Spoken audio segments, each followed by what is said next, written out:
সকালবেলা উঠেই হঠাৎ করে ইচ্ছা হলো যে নৈহাটিতে খুলেছে জুডিও, তো সেখানে যাব।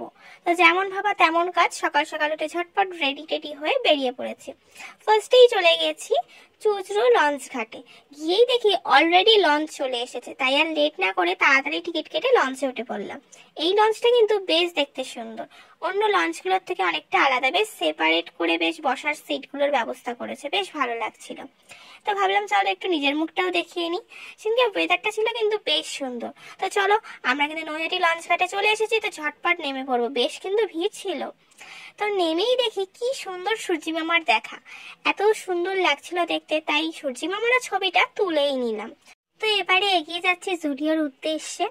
তো যাওয়ার সময় ভাবলাম যে একদম তো কাছেই বড়মার মন্দির, তো বড়মাকে একটু দর্শন করে নিই। কিন্তু দর্শন করতে গিয়ে দেখছি প্রচুর ভিড়, এখানে দাঁড়ালে অনেকটাই লেট হয়ে যাবে। সেই জন্য আর বড়মাকে ভেতরে ঢুকে দর্শন করা হলো না, বাইরে থেকেই প্রণাম করে বেরিয়ে পড়লাম জুডিওর উদ্দেশ্যে।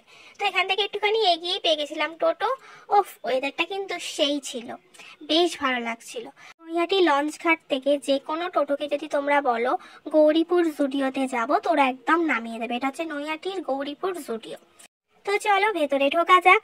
আমি কিন্তু এখানে গেছিলাম একদম নিউ লঞ্চ হওয়ার পরে, তো তখনও কিন্তু সমস্ত রকম কালেকশন আসেনি, ওদের কিন্তু সবটাই ইনকমপ্লিট ছিল। তো তারই মধ্যে আমি চলে গেছিলাম। ফার্স্টে গিয়েই দেখছি 49-এ রয়েছিল লিপ বাম, যেটা আমি অবশ্যই কিনেছি আর খুবই ভালো। আমি আজকে ভিডিওটা দিচ্ছি মোটামুটি 1-1.5 মাস বাদে, তো সেখান থেকে বলছি ইউজ করে দেখেছি, খুবই ভালো।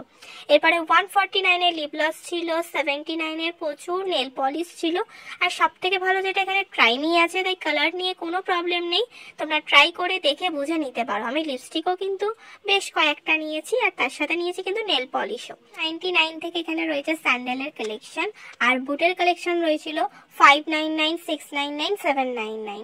স্টাইলিশ ছিল, বাট যদি আমি বলি কোয়ালিটির কথা, দাম অনুযায়ী ঠিকঠাক আছে, বাট খুব যে ভালো কোয়ালিটি আমি সেটাও বলবো না, আর একদম যে খারাপ কোয়ালিটি আমি সেটাও বলবো না।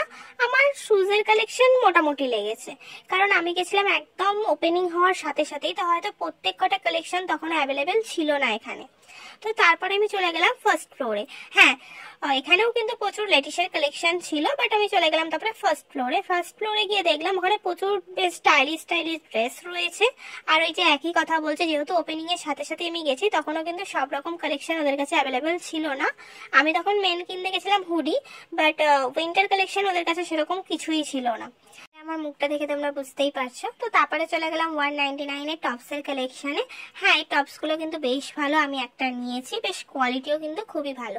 আর যেটা এদের এখানে একদমই ছিল না সেটা হচ্ছে বাচ্চাদের কালেকশন। যেহেতু এটা একদম নিউ লঞ্চ করেছে, সেহেতু এটা বাচ্চাদের কালেকশন কিছুই সেরকম ছিল না। তারপরে চলে গেলাম জেন্টসের কালেকশনে, সেখানেও কিন্তু মোটামুটি বেশ কালেকশন ভালোই ছিল, আমার বেশ ভালোই লেগেছে। তো চলো তারপরে চলে এলাম নিচে এসে বিলিং করে দিয়ে বাই। দেখাবে নেক্সট ভিডিওতে।